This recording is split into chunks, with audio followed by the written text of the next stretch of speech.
with me around the garden. I'm going to show you all of our favorite flowers from this September, including some medicinal ones, some edible ones, and just some that are plain beautiful. This guy is so cool just because of the wildlife on him, you know.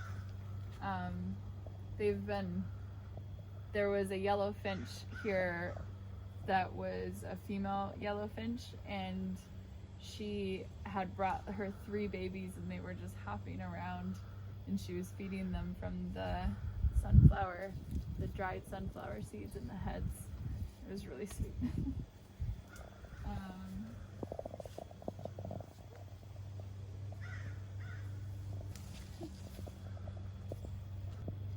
The really cool thing about sunflowers is that it's a big head of a flower, but then all of these are little tiny flowers on each of the seeds. So you can see the hummingbirds coming and kind of poking their beaks in there. And then behind it all are all of the seeds that we would eat or plant again. Let's see here. So you can see all the purple dye that's getting on my fingers too from that. And this is what you would roast or you would plant, you know, and then you eat the inside part, the little meaty part. So hopefully these are providing some good, I mean, they're providing a lot of good seeds for the wildlife. These are the cutest little sunflowers ever. I think these are called Sonraya, and they're a dwarf sunflower, so they only get about 5 feet tall, but just the sweetest little tiny sunflowers. I love this.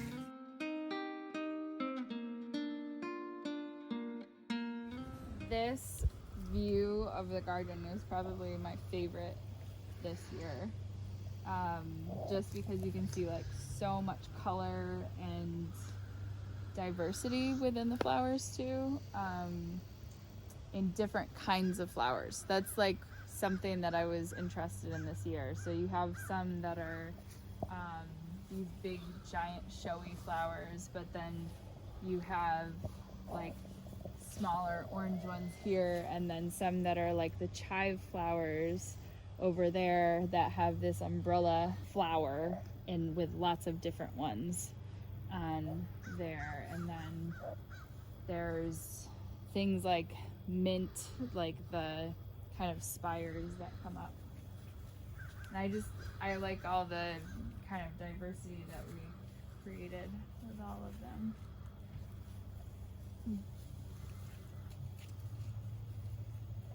These giant zinnias are one of my favorites. This is a queen lime zinnia, and I like it, but I like some of the colors of the other ones more. So it will be in our garden. Don't you worry, guy. But probably as just like a fun thing. Not one of my all-time favorites. Let's see. Let's walk through here. This one. There's a little side note, little melon down there that's growing. Sugar baby watermelon. Talk about a flower head. This is a dried garlic head. That was the flower beforehand. And all of these are the garlic seeds, which are tiny little, they're garlic cloves essentially. And they taste like garlic because we tried them. And they were pretty interesting. It's kind of like this big bang of garlic in your mouth.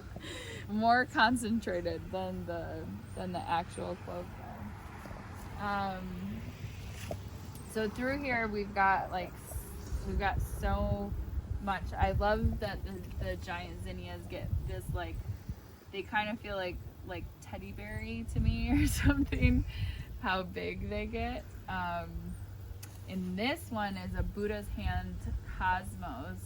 And what I love about this is that you have the head, and then it creates, like, this is the seed head, the dried seed head there.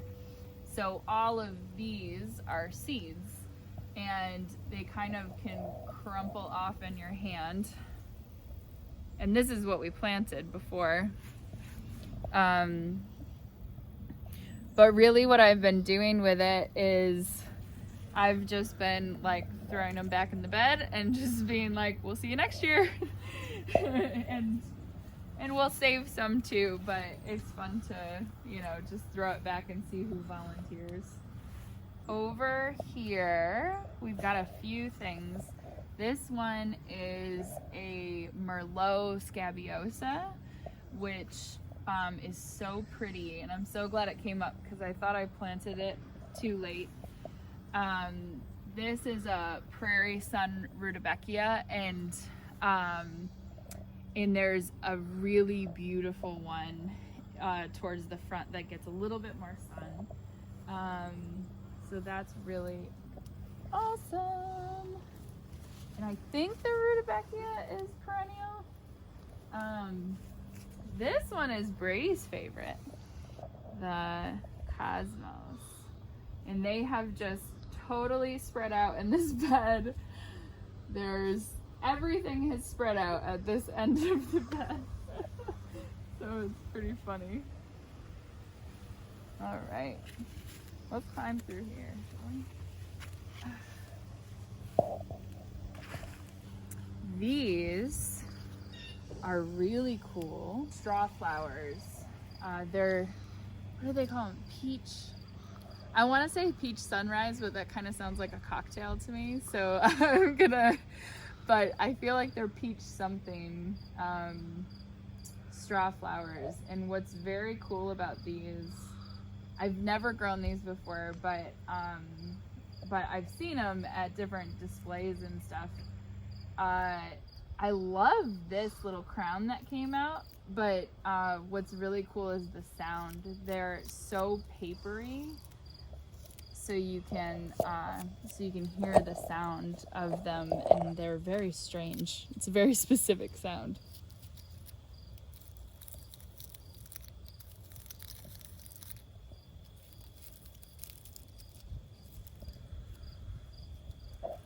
ASMR all of a sudden. Forage is so cool. Forage is this plant. Let's look at it right here. The deer kind of made room for us to really look at this plant. So this is forage. So it's an edible flower. You can use it to kind of like top drinks, I think people do, or like in fancy ice cubes or on top of your salad. So you can eat that blue petal part. But it's a great mulch and it grows back so fast. So what I like to do is we're trying to build our soil. That's why we're letting the dandelions run rampant. But I just chop it every once in a while, drop everything onto the soil. You can cut it up into smaller parts if you want to, but honestly it'll just disintegrate pretty much. And then it will feed the soil with all of that organic material. So it's wonderful. It reseeds itself, so even if it's not perennial in your area, it will be abundantly volunteering. It's a good one. These are salmon. They're salmon giant zinnias. These are so pretty. And I love the tiny little yellow flowers that are kind of in the middle of them where they feed. And these are, there's a lot of queens in the garden this year. This is Queen Lemon Sunflower. Love that. So cute. If you remember from the chamomile video, this is where our chamomile was, and the clover has totally taken over. which is fine. There's red clover and then this kind of clover. I'm not sure what that is, but we'll chop that all down and leave it on the soil just like the borage to help feed the soil. It'll be great. And this section of flowers is really pretty. So this is Dyers Coreopsis. It is a natural dye plant, and you use the flower heads to dye fabric or yarn or something like that. I haven't used it yet, but I'm excited to. But what you can do with any kind of dye, something that you think might have dye in it, because it's not just what you read about, but any natural thing can have dye. You can just kind of rub it in your hands and you can see the dye come out. So this one would be like a nice like burgundy probably, but things surprise you. I mean, avocado skins are like maybe not quite a magenta, but like a deep pink color, and I would never think that avocado skins would do that. So calendula, zinnias, there's some cucumber flowers within here, there's more calendula, and this is kind of cool. So last time we talked about calendula, there wasn't many seed heads, but now you can really see the seeds, which is really neat. All right, so those are your stages of a seed head, from flower to starting to form the seeds but haven't lost the petals, to more seeds and a little bug, a little ladybug, and then that's what the dried seeds start to look like on the head. And if you want to save calendula seeds, it's very, very easy to save calendula seeds. The problem that some people have with saving calendula seed heads is that you don't really want to harvest it here. So you don't really want to harvest it when it's this green stage of the seed, because the seed is not fully developed yet. So it may or may not actually get you some calendula. You want it more in this dried stage, but the problem is that these little seeds fall off easily, because that's what they're like meant to do in nature, to reseed themselves. A lot of people will take like an organza or like mesh bag or something that's breathable, but light will get through too.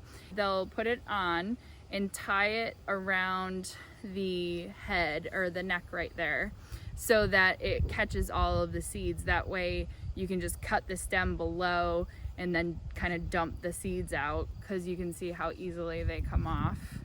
And then you're collecting your seeds and they don't go to the ground.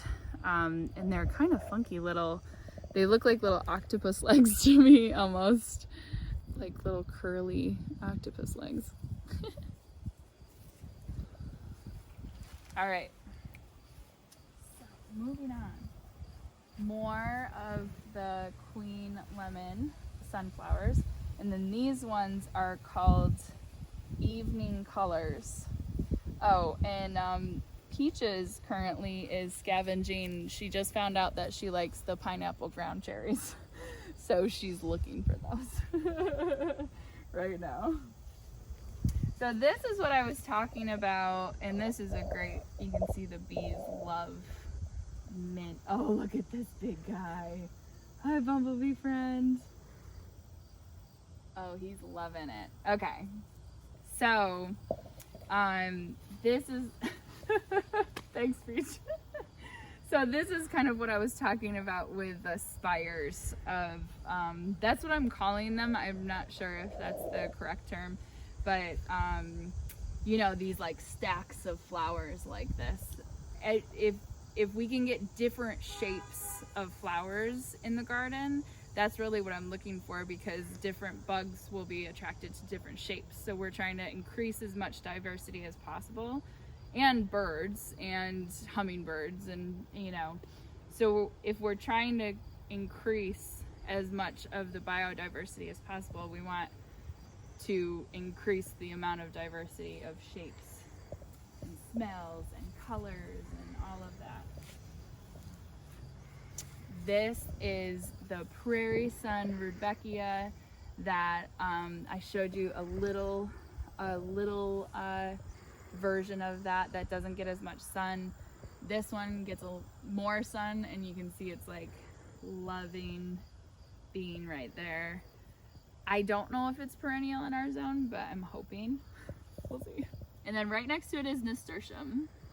Nasturtium is wonderful, and these leaves are very tasty. They taste a little spicy, kind of like arugula does, but like more peppery, you know? Yeah. Ooh, and they got like a little kick at the end, kind of like arugula does when you bite into some fresh arugula, but they're really good. And then the flowers are also edible. So it's kind of fun that you can get all these edible flowers and put them on different things, and Oh, look at this big bumblebee in here. Look at him. Oh, he's having a time. He is loving it. Let's go over here. Another Buddha's Hands Cosmos.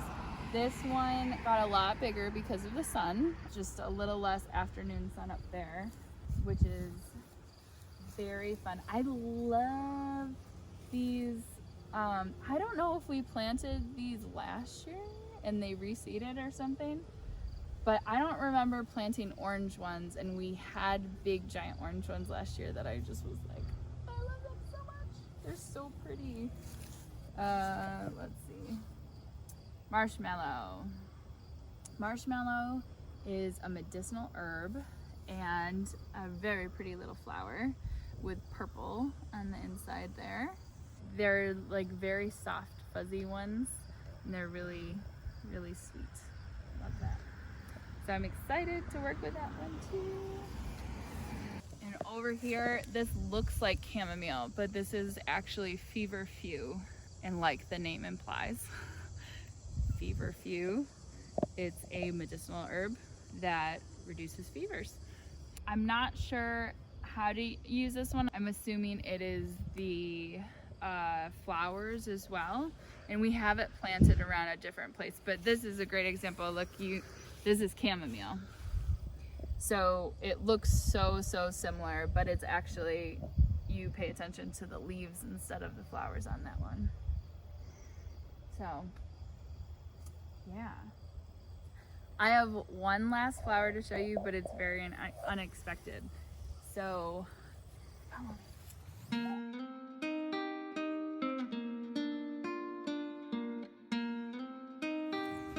It's corn! Corn is a flower, and a lot of people don't know that. We think of it as a vegetable because we eat it, but it's actually a flower. We've got some amazing corn that we planted this year. Very excited about it. This is what our Three Sisters patch ended up as. If you saw one of our first videos, I think, of us kind of taking out the cover crop and everything, this is what it looks like now. And this corn is really, really beautiful, which is one of the reasons I wanted to bring you over here. But you might have not known that corn is considered a flower. So when we're picking corn, first of all, look at these cool corn with their like pink, hot pink stripes. So cool, I love it. So when you're looking for corn to pick or picking your corn, you want to make sure that the silks are dry. And that's when you know that the corn is to its full pollination. Every single strand of the silk connects to one of the corn kernels. So if all of those strands get pollinated, then those kernels will develop. But if one of them or the top ones don't get pollinated, like sometimes they don't, you see like small kernels on the top of your corn, then that's not a fully pollinated, and corn is the seeds, right? So let's check out this corn and just see what it looks like, because this one is ready to go. All right. So first of all, very cool color. Can you see the color showing up well? Good. Awesome. And the corn inside is this burgundy corn that is so beautiful. We just took the first one open today and I can't even get over it. So check this out. Wow! Look at that corn. Oh my gosh, it's so cool. So you can see up here that these ones probably didn't get pollinated fully up here, but we're a little bit more down there. That's really cool. I don't know everything about growing corn, but I just think it's the coolest flower that I didn't know was a flower. If you haven't read Braiding Sweetgrass, I'll put the link below. She has the most beautiful section about the three sisters and how they all are together. And it's both the science plus the Native American story, and she's Native herself. It's an incredible book for a lot of reasons, but that was one of the reasons why I wanted to plant a Three Sisters garden, was because of that book. And so cool. She taught me that this is a flower. So thank you, Robin. How cool is this? This is awesome. Thanks so much for joining me on a walk around the garden. Maybe Peachy will say goodbye to you too. But thanks so much for joining me. Write in the comments below what your favorite flower was, or one that you want to plant in your garden next year, or this year maybe. Be sure to subscribe so you make sure that you get all the notifications for our videos in the future. Thanks so much. Big love.